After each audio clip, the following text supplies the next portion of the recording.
Guys, kunin natin ang ating Facebook page URL sa napakadaling paraan.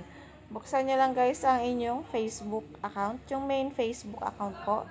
And sa ilalim ng inyong profile, makikita nyo dyan yung mga groups, pages, shortcuts nyo.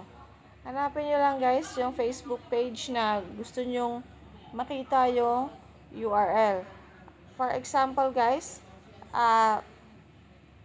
etong Chip Shop Online, ang gusto nating makita yung Facebook page URL. Guys, cellphone lang po yung gamit ko ngayon. Ayan, tap lang natin yung Chip Shop Online at mapupunta na nga tayo sa ating Facebook page na Chip Shop Online.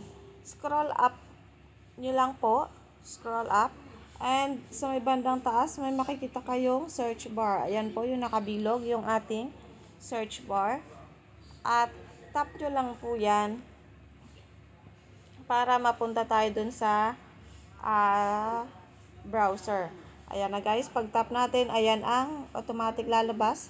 May makikita kayong pen sa right side ng inyong screen. Ayan guys, ayan po yung pen na tinutukoy ko. And itap mo lang yan, automatic lalabas ang inyong Facebook page URL. Ayan na po yung Facebook page URL natin. I-copy lang po natin yan. At pwede na natin i-paste dun sa ibang browser. Then, pag-click natin guys doon, diretso na po yan sa ating Facebook page. Ayan, ganun lang kadaling hanapin ang ating mga Facebook page URL kung kailangan nyo po. At pwede nyo na siyang i-paste dun sa site na kailangan ng ating Facebook page URL.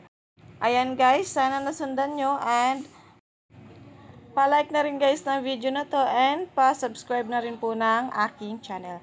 Ayan guys, thank you.